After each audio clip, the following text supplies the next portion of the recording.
en este párrafo especial que hemos denominado Malvinas en primera persona, para traer la historia en la voz de sus protagonistas. Tengo que agradecer muchísimo la gentileza, la generosidad del coronel Diego Arreceigor. ¿Cómo le va, coronel? Buen día.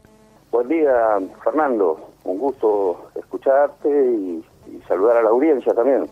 Para nosotros también, un gusto grande y reitero el especial agradecimiento porque, bueno, la entrevista surgió ayer a media mañana y su excelente predisposición ya nos permite estar conversando, así que le agradezco muchísimo. Yo soy el agradecido de poder comunicar un poco las vivencias que uno tuvo allí en las islas y difundirla a tanta gente, ¿no? Que a veces hay historias que no se conocen o sucesos que quedaron tapados en la historia, ¿no? Así es. Así que muchas gracias. No, por favor.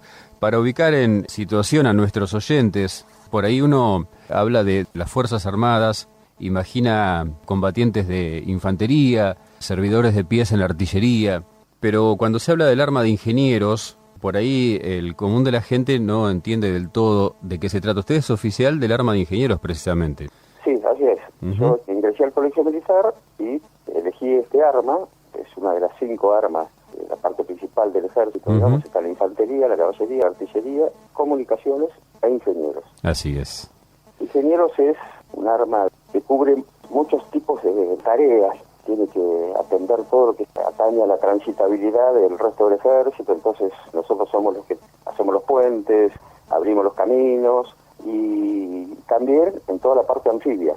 Los buzos de ejército son del arma de ingenieros, las unidades anfibias, y también atañe a todo lo que es explosivos y minas. Todos los campos minados y todo el trabajo con explosivos lo hace el arma de ingenieros. Está muy buena esta descripción que usted nos hace para poner en situación a los oyentes. ¿En qué año ingresó al Colegio Militar de la Nación? En el año 76. ¿Viene una cuestión de familia, esto de las Fuerzas Armadas? No, al contrario, la verdad que no. Nadie me fomentó la vocación que algún día descubrí. Y al contrario, no encontré demasiado aliento al principio. A mi padre, que le preocupaba por ahí este tipo de profesión, que es un poco riesgosa. Sí, claro. Siempre me gustó el campo, las tareas de campo y demás, y alguna vez había pensado estudiar veterinaria, agronomía, y bueno, irme a trabajar al campo. Pero bueno, en algún momento surgió esto que fue más fuerte y terminé inclinándome hacia el uniforme. ¿Y por qué? Eran tiempos muy complicados aquellos y la verdad que me sentí más comprometido de actuar a favor de mi patria, más motivado en formar parte de todos los sucesos de aquella época, y fue una década difícil. Seguro. Para todos los argentinos, ¿no? Sí, claro. Y bueno, a mí realmente me surgió la vocación militar viendo lo que sucedía en mi patria, ¿no? ¿Y por qué el arma de ingenieros, coronel? Bueno, me pareció muy completa, muy interesante. Es decir, la tarea del militar, que es siempre prepararse para la guerra, es así toda la vida, ¿no? Estar siempre listo como para defender a la patria a través de su brazo armado, que son las Fuerzas Armadas, ¿no? En este caso el ejército. Pero el arma de ingenieros tiene un contenido especial, realmente es muy interesante porque tanto en la paz como en la guerra siempre tiene ese tipo de actividades que son permanentemente activas, porque uno ve cuando hay inundaciones, cuando hay catástrofes, cuando hay problemas, siempre es el arma de ingenieros ahí trabajando, aunque no es una guerra, digamos. Entonces eso realmente me pareció muy atractivo de mi arma, ¿no? Que además de combatir como un soldado cualquiera, de los que se ve con un fusil y un casco puesto, esto también día a día y en forma silenciosa, anónima, es contribuir al engrandecimiento de la patria, a la ayuda del resto de los habitantes, y eso es muy satisfactorio, muy agradable. No es solamente participar de un ejercicio simulado de combate, sino también realizar tareas diariamente, durante todo el año y durante toda la vida profesional, de esta manera, ¿no? Seguro. A partir de su egreso ya como subteniente del arma de ingenieros del Colegio Militar de la Nación, ¿qué destinos tuvo?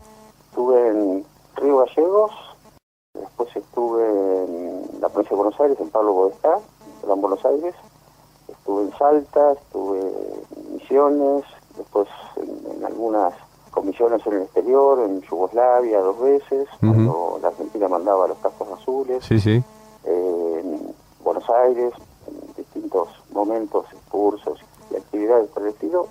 estuve también en Centroamérica en una operación de desminado. También fue una tarea muy interesante, ¿no? Porque uno a través de lo que sabe, digamos, o de lo que aprendió, puede darse el gusto de inmediatamente estar aplicándolo en beneficio de tanta gente que por ahí sufre con las guerras, ¿no? Entonces, despejar un campo que a partir de ahí pasa a ser un campo productivo, donde ya no va a haber accidentes, donde su dueño va a poder producir alimentos o lo que quiera y fuera de los peligros de la guerra. Yo de esa misión volví muy satisfecho, muy realizado. Es decir, cómo también sin disparar un tiro uno puede ser útil a sus semejantes de esta manera, ¿no? ¿Qué estado de satisfacción se debe sentir una vez cumplida con esa tarea, no? Realmente, sí, yendo al grano era exactamente esa palabra, es una satisfacción interior especial. Cada vez que certificábamos que un campo estaba libre de minas y que podía entrar cualquier habitante de la zona, realmente era muy satisfactorio. El año 1982, ¿en qué destino lo encuentra, coronel? Compañía de Ingenieros Mecanizada 10. ¿Ubicada en? En Pablo Podestá, Gran Buenos Aires. Y el 2 de abril puntualmente, ¿cómo se entera del...? Sí. La preparación de la nueva clase incorporada. Claro. En ese momento estábamos en el periodo de instrucción básico, digamos. Sí, sí. Y fue realmente un shock muy grande, ¿no? Saber que se estaban realizando esas operaciones, el deseo de todo joven idealista de esa época, poder participar en ese tipo de situaciones, ¿no? Y como la Argentina hizo una operación de recuperación de las islas e inmediatamente retiro de las fuerzas militares, quedó una fuerza mínima de Policía Federal para cuidar el orden y una sección de vialidad nacional para hacer obras, porque realmente las islas estaban en una situación muy precaria en aquel momento. Inglaterra tenía las islas un poco abandonadas, ¿no? Los kelper que vivían ahí vivían en una forma un poco olvidada de su país, ¿no? Había un solo camino que era un bollón que cruzaba la isla.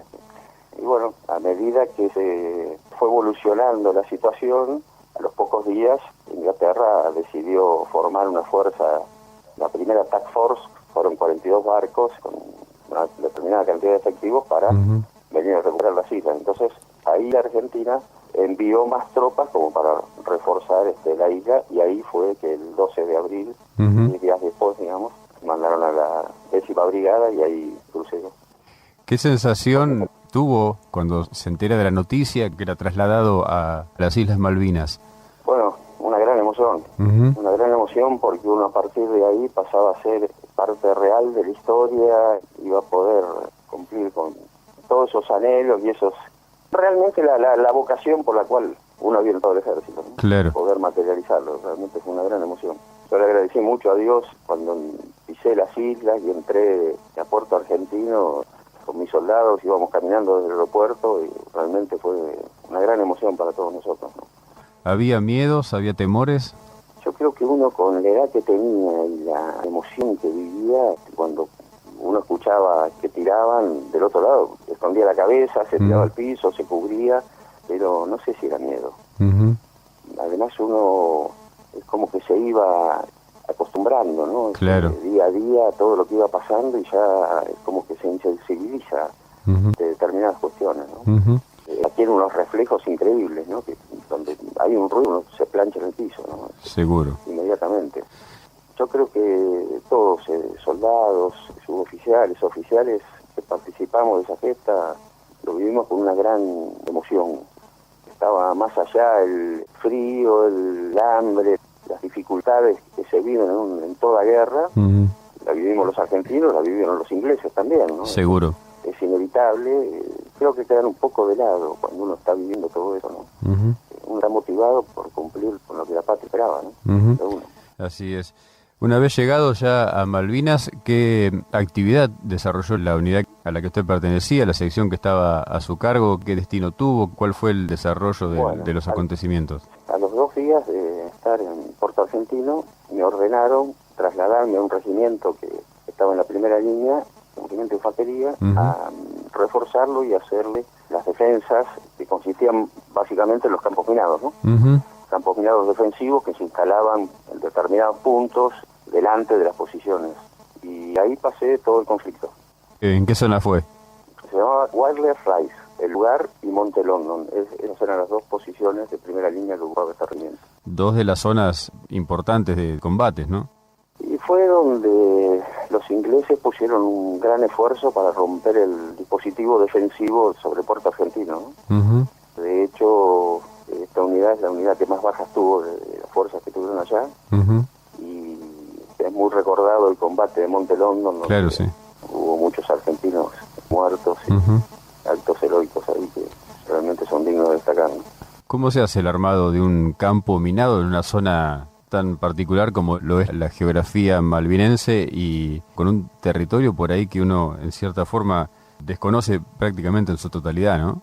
Sí, sí. En algunas zonas es problemático porque hay turba, básicamente, claro, ¿no? Que es un material poco firme y bueno, ahí era complicado colocar las minas y bueno, y disimularlas, ¿no? Sí. Lo mismo que en toda la costa, tenemos cerca toda una gran costa donde se podía prever un desembarco inglés al frente y bueno, hubo que minarla también, estudiar un poco las mareas, ver hasta dónde llegaba el agua, pero día a día uno iba adquiriendo experiencia sobre esos terrenos y la verdad que fuimos haciendo nuestra tarea todos los días, ¿no?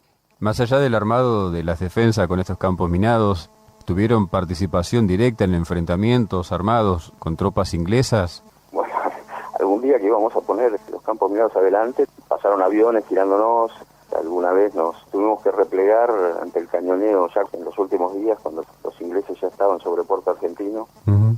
Sí, y estábamos en el regimiento con todo el resto del personal, ¿no? Y como todos, recibíamos los disparos ingleses y, bueno, como cualquiera, ¿no? Es decir, el hombre de ingeniero, por más que tenga esa tarea, también es un soldado más, ¿no? Sí, sí, claro. Una vez que termina, eso es lo interesante de mi arma, ¿no? Que uno puede estar sobrecargado con otras tareas, pero además cumple la tarea de un soldado normal. Sí. Quería que lo contara como para que la audiencia también tomara conocimiento de que no pasaba solamente por plantar un campo minado y después quedarse esperando los acontecimientos, sino que también... No, estábamos a la par, codo a codo con todos. Con estas vivencias uno realmente desarrolla unos sentimientos de camaradería y de apoyo con todos los soldados, ¿no? Con quien participe de todo esto y queda realmente un sentimiento de hermandad y camaradería que perdura toda la vida, ¿no? Seguro. Transcurrido todos los acontecimientos que hemos ido contando a través del testimonio de otros veteranos, llegado los últimos momentos, llegado el momento de la capitulación, llegado el momento de replegarse hacia Puerto Argentino, volviendo a la pregunta cuando había llegado a las islas, ¿no? ¿Qué sensaciones percibe un oficial en esos momentos tan particulares de sentir la rendición y de volver a Puerto Argentino esperando que lleguen las tropas inglesas? La verdad que fue una pena terrible. Yo creo que a todos, ¿no? Nos embargó una angustia y una desolación de ver que, bueno, todo el esfuerzo no había alcanzado, que no habíamos cumplido con nuestras expectativas, que no habíamos podido realizar lo que tanto anhelábamos, ¿no? Que era defender nuestras islas ante la ocupación inglesa, y yo creo que a todos nos embargó una gran desazón, ¿no? Uh-huh. Sensación que yo creo que, no sé, hasta no hace demasiados años me costaba superar, ¿no? Quizás no se supera nunca y uno aprende a decir, bueno, hay cosas que no dependían directamente de uno, pero uno siente una gran desolación de verse derrotado, de no haber podido defender las islas como uno deseaba, ¿no? Como todos deseábamos, porque realmente todos teníamos ese sentimiento de que íbamos a frenar a los ingleses, ¿no? Uno después entiende de que la Argentina no pudo hacer más, no pudo poner más efectivos en las islas. Lamentablemente la cooperación chilena con los ingleses fue decisiva para que el gobierno argentino tuviera que desplegar todo un dispositivo militar muy fuerte para frenar a los chilenos, que con el apoyo de los ingleses estaban listos para avanzar sobre Argentina, ¿no? Entonces, ellos mismos lo reconocen en muchísimos relatos, hasta hay libros de ingleses que hablan, que estuvieron en Chile durante el conflicto, ¿no? Sí, claro. Apoyados por los chilenos para perjudicar a la Argentina durante la guerra, así que la Argentina hizo lo que pudo en las islas, ¿no? Que puso la cantidad de hombres y material que tenía disponible, porque el gran problema era el avance chileno conjuntamente con los ingleses sobre el territorio, ¿no? Sabemos, porque bueno, el motivo de esta nota nos puso en situación, que una vez acontecido el 14 de junio, con todo lo que ello implica, usted con gente de su unidad y de otras unidades similares, que continuar en las islas, no solo como prisionero de guerra, sino también para participar del desminado. Sí, sí. Una vez que se acordó el alto el fuego, se establecieron una serie de condiciones para el ordenamiento de las tropas en ese momento y se convino que al día siguiente todos los argentinos se desplazaban hacia el aeropuerto. Quedaban ahí y dejaban libre Puerto Argentino. Nosotros, los oficiales e ingenieros que habíamos puesto campos minados en distintos sectores de la isla, cada uno en su sector asignado, digamos, debíamos reunirnos con los ingenieros ingleses para entregarles toda la documentación y toda la información relativa a esto, ¿no? Así fue que, a órdenes del coronel González, que era el oficial de ingenieros en las islas, se le entregó toda la carpeta con todos los registros de los campos minados a los ingleses, los distintos mapas, se le marcaba todo y se les volcó toda la información que debe entregarse según la Convención de Ginebra, ¿no? Los ingleses a nosotros no nos dejaron volver con el resto de las tropas, nos separaron y nos dejaron en una construcción ahí en Puerto Argentino mismo. En 2 días más embarcaron a todos los prisioneros argentinos y los devolvieron al continente y nos quedamos ahí nosotros solos, no quedó ningún argentino más en las islas a la vista nuestra, ¿no? Después nos enteramos que hubo más prisioneros, con el general Menéndez para abajo, los ingleses buscando que la Argentina firmara una rendición, que nunca se firmó y nunca se aceptó, retuvieron durante unos cuantos días a un grupo grande de oficiales o de tropa destacada que con eso trataron de presionar a la Argentina para que firme una rendición. Y bueno, y a nosotros, a los ingenieros, digamos, que habíamos puesto las minas, nos dejaron ahí y nos empezaron a llevar a trabajar en los campos minados. Y así estuvimos durante varias semanas haciendo esa tarea.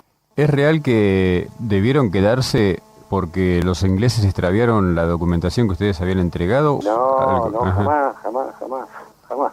Esa es una de las grandes mentiras con las cuales se buscó deformar la verdadera historia de Malvinas, ¿no? Lamentablemente, durante muchos años se utilizó la causa Malvinas como tantas otras cosas para vender ideología, para buscar intereses particulares, partidarios y políticos más que nada, ¿no? En una historia que realmente es una causa nacional que a todos los argentinos nos tiene que hermanar y por la cual todos luchamos. Los militares y civiles que estaban en el continente y los que estuvimos en las islas, todos luchamos y hoy la seguimos luchando.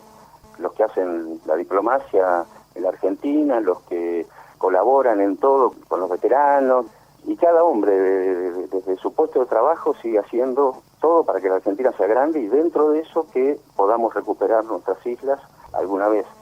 Lamentablemente, una de las tantas cosas que se dijo, como tantas que se hablaron mal sobre el desarrollo de la guerra, es esa.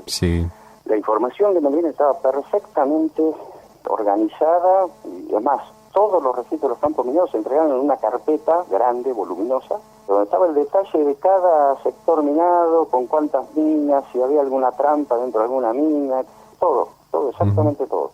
Se lo entregó a los ingleses y, como digo, nos retuvieron para cualquier consulta y demás. Correcto. En poquitos días nos llevaron a empezar a trabajar en los campos minados, ¿no? Correcto. Valía la aclaración, por eso la pregunta. Y en ese marco del desminado es cuando surge lo que hace unas horas fue noticia, ¿no? O trascendió realmente masivamente como noticia, que fue el hallazgo por su parte, y usted me dirá si me equivoco, del casco de un soldado inglés. Sí, lo que sucedía es que, lógicamente, después de los combates, cuando uno iba hacia los campos minados, pasaba por las posiciones donde se había combatido. Claro. Y durante muchos días, nuestros muertos estuvieron tirados donde cayeron. Los ingleses retiraron inmediatamente sus muertos y heridos, a los nuestros no, los dejaron tirados. Y lógicamente también había equipos ingleses, las bajas que habían tenido ellos, ¿no? Entonces uno iba pasando por entre medio en algunos lugares, de cascos o distinto material, ¿no? En algún momento que fui a trabajar a los campos minados que yo había instalado, encuentro que frente a las posiciones de este regimiento donde yo había participado, había varios equipos de distinto tipo.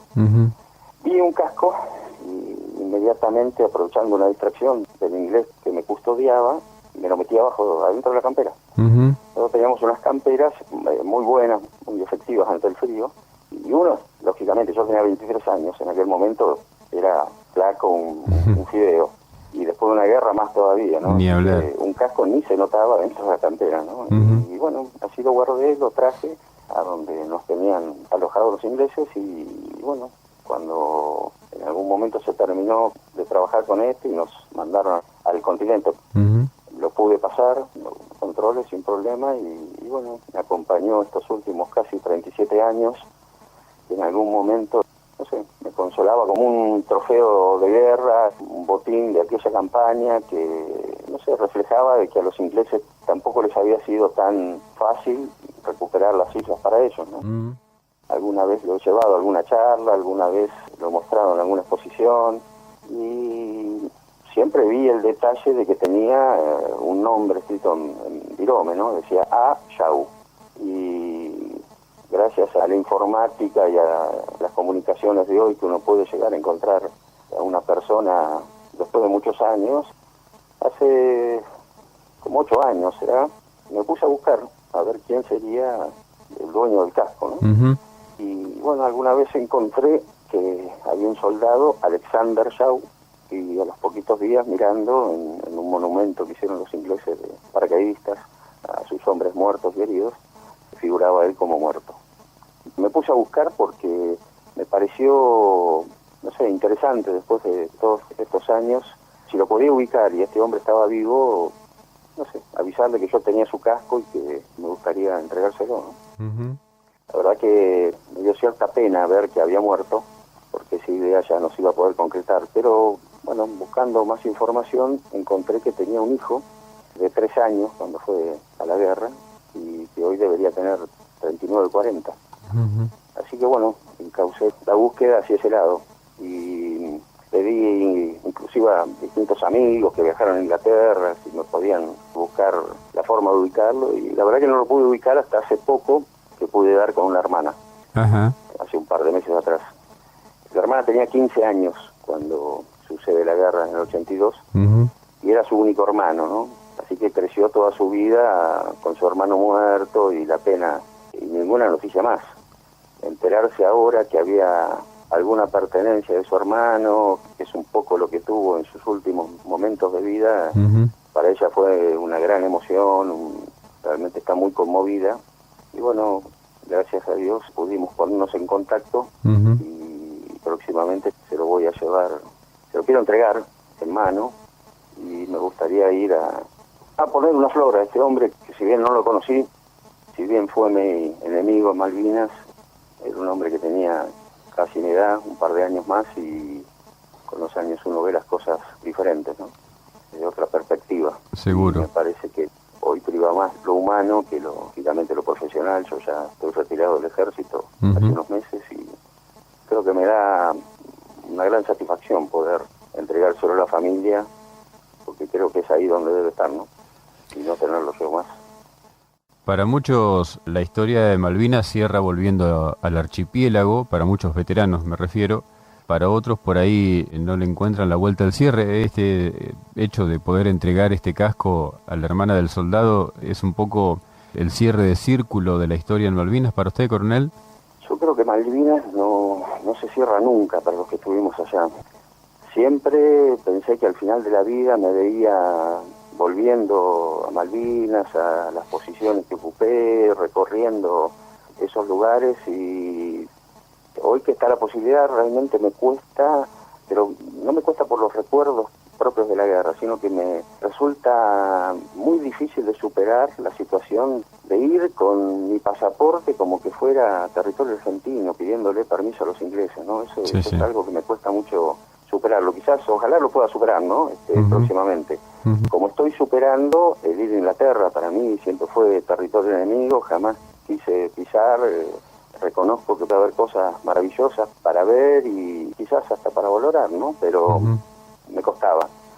Ahora con esto, que lo considero una cuestión humanitaria y un deber moral, habiendo encontrado a la familia de este soldado, ir a entregar este casco quizás me esté habilitando psicológicamente a pisar Inglaterra sin tanto problema, ¿no? Entonces, quizás ojalá, antes que me muera encuentre la forma de volver a Malvinas, ¿no? Seguramente me va a hacer bien, pero particularmente esto noto que realmente es algo sanador, ¿no? Como dice mi señora, me está haciendo bien poder hablar de estas cosas, poder contarlo, poder mostrar el casco, poder hablar con la hermana. Para mí fue una gran conmoción ayer cuando me pusieron en contacto con el yo no había hablado nunca con la hermana.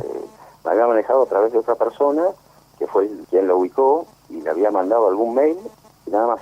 Hasta que salí en la nota no había hablado con ella, así que para mí también fue bastante conmoción. Me parece mucho más, ¿no? Lógicamente, pero en algún momento me sacudió, ¿no? Poder hablar con ella y verla desde el humano, ¿no? Claro. No me importaba si era inglesa, si era del país que fuera, ¿no? Claro. Empecé a ver como otra dimensión de la guerra, ¿no? Creo que es bueno. Que es bueno. Seguramente. Recién mencionaba a su esposa, uno imagina tenía 23 años en Malvinas. Tenía 23 años en aquel momento. Imagina el resto de la familia, los padres, no sé si tiene hermanos, ¿cómo fue ese entorno en ese momento? ¿Qué recogió de esa época? ¿Qué le han contado? ¿Qué le han dicho? Bueno, yo tenía mis padres y tengo 3 hermanas. Para ellos fue muy duro, lógicamente, ¿no? Y yo siempre pensaba en las islas, bueno, ojalá estén bien, que no sufran, que no se sientan mal porque yo estoy acá, porque yo realmente estaba feliz de poder participar de esa gesta. Claro. Ser participante directo de todo lo que se vivía, ¿no? Y yo sabía que estaba bien, así que no concebía que sufrieran por eso. Cuando uno vuelve y sobre todo cuando crece, ¿no? Y empieza a ver, yo no soy padre, no tengo hijos, pero cuando uno ve lo que siente un padre por su hijo, cuando comprende ese sentimiento tan profundo, se da cuenta de que pobres viejos lo que habrán pasado en todo ese tiempo, ¿no? Además, al final de los combates, una gran desinformación producto de lo que se vive, ¿no? Entonces, hasta que la Cruz Roja toma intervención y se empieza a depurar y a limpiar las listas de los que están vivos, los que murieron, los heridos, nadie sabe dónde está nadie, ¿no?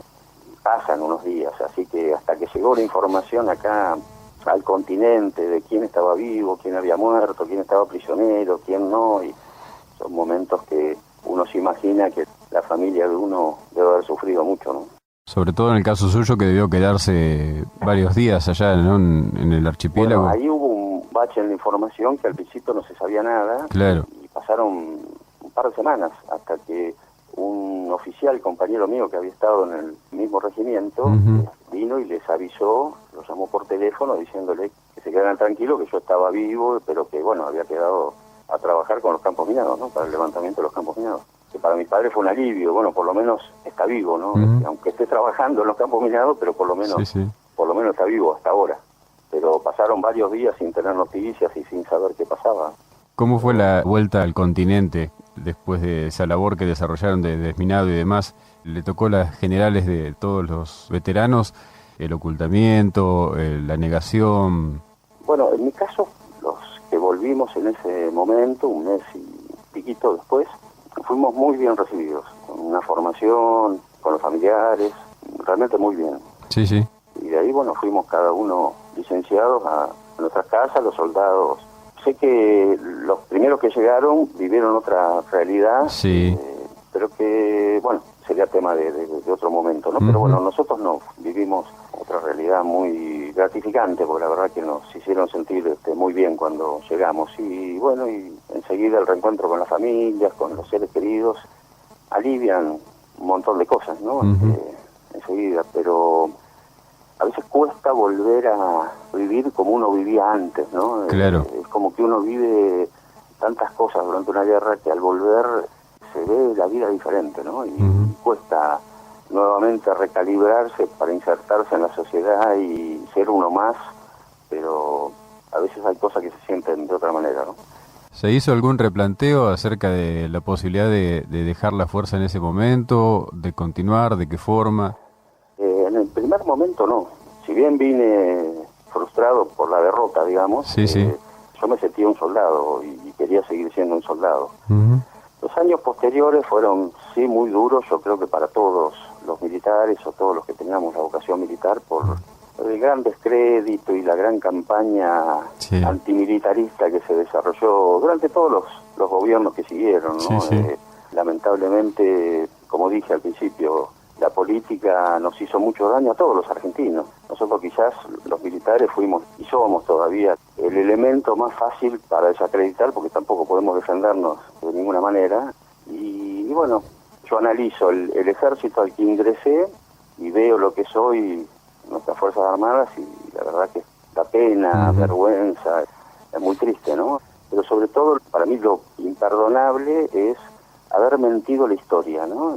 Haber deformado y armado un relato sobre la guerra, y es una falta de respeto a nuestros muertos, a los que han vuelto con tantos daños psicológicos, con sus heridas, mutilados. Una cosa que a veces es buena destacar y que yo trato de hacerlo, que es una cuestión de cifras, imposible de rebatir. La mayor proporción de muertos es de oficiales, justamente, y sin embargo se dice que fueron los soldados, pobrecitos, los que sufrieron en manos de sus oficiales, y que es cosa que no es real. Pero en bien de una ideología o un bien de un fin político, es para mí imperdonable que un argentino mienta, deforme la historia y divulgue cosas que no son, porque además le hace un daño a todos los chicos que hoy pueden escuchar qué fue Malvinas. Y bueno, yo creo que la verdad es lo único que se debe decir. Es una responsabilidad de todos, ¿no? Los que fuimos y los que no, contar las cosas como han sido. Por eso estamos dialogando esta mañana. Sí, yo agradezco, pero muchísimo. Para mí es muy gratificante poder contar y que, bueno, alguien lo escuche y vea que los que estuvimos allí, soldados, oficiales, suboficiales, todos vivimos las mismas realidades, las mismas privaciones, y todos lo hicimos por la patria, por nuestros semejantes. Ese era el único fin que teníamos todos allá. Ese es el único fin. Y ese es el único fin que deberíamos tener todos los argentinos, ¿no? Hacer nuestra tarea todos los días para hacer grande esta nación, que es grande, y nosotros no la dejamos ser, ¿no? Nos decía hace unos minutitos que está retirado ya del ejército. Sí. Hace unos meses me retiré, así que dejé mi uniforme.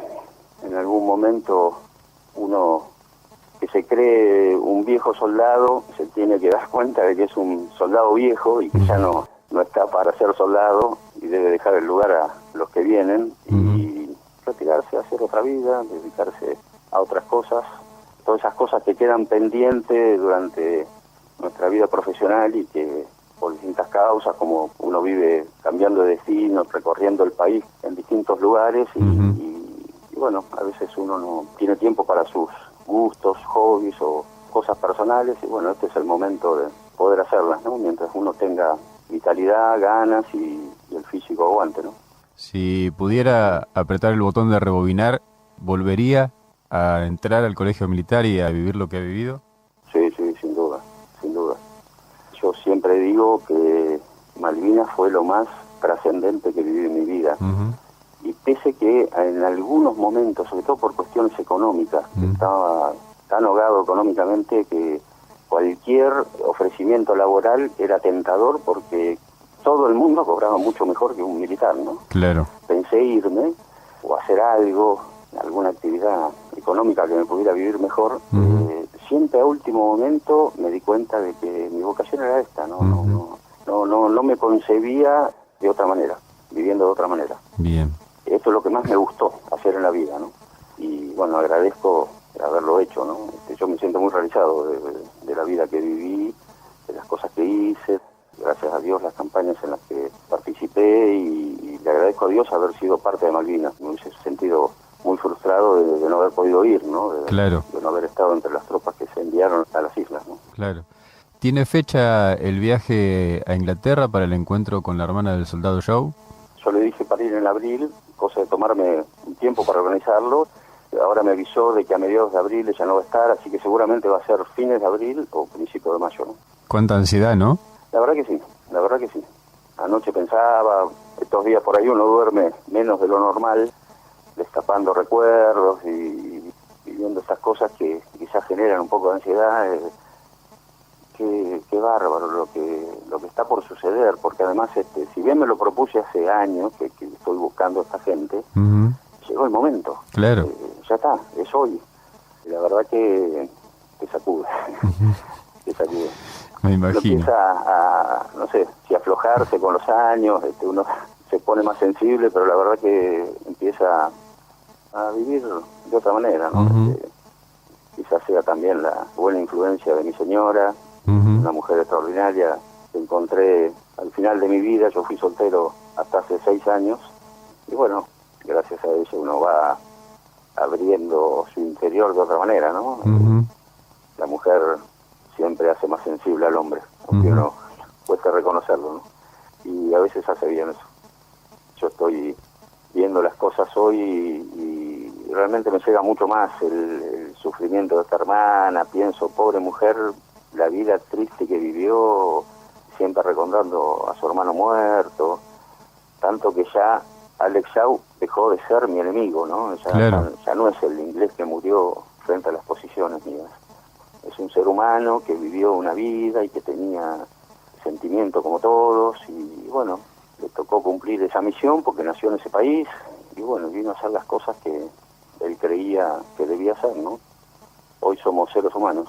Él Seguro. ya está en otra dimensión, se nos adelantó, pero sus familiares quedaron y son seres humanos que necesitan y se merecen el consuelo, ¿no? Y bueno, a mí me alegra poder aportárselo, ¿no? Coronel Diego Arrecegor, muchísimas gracias. Esta entrevista surge por la publicación de Infobae de ayer, donde el título dice: un casco inglés manchado de sangre, la nobleza de un militar argentino que no descansó hasta encontrar a la familia de su antiguo enemigo para devolverlo. Y ese fue el motivo de buscar de mi parte la entrevista y de agradecerle mucho la excelente predisposición y generosidad, porque lo molesté ayer en horas de la mañana y después charlamos ya en la tarde y accedió inmediatamente a esta charla.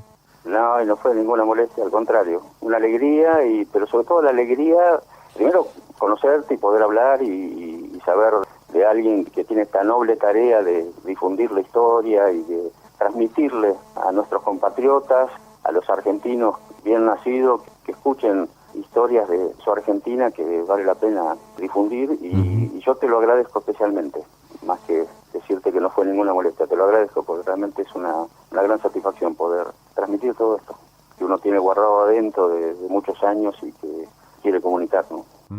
Muchas gracias, Fernando, y saludo a la audiencia, un gran abrazo a todos.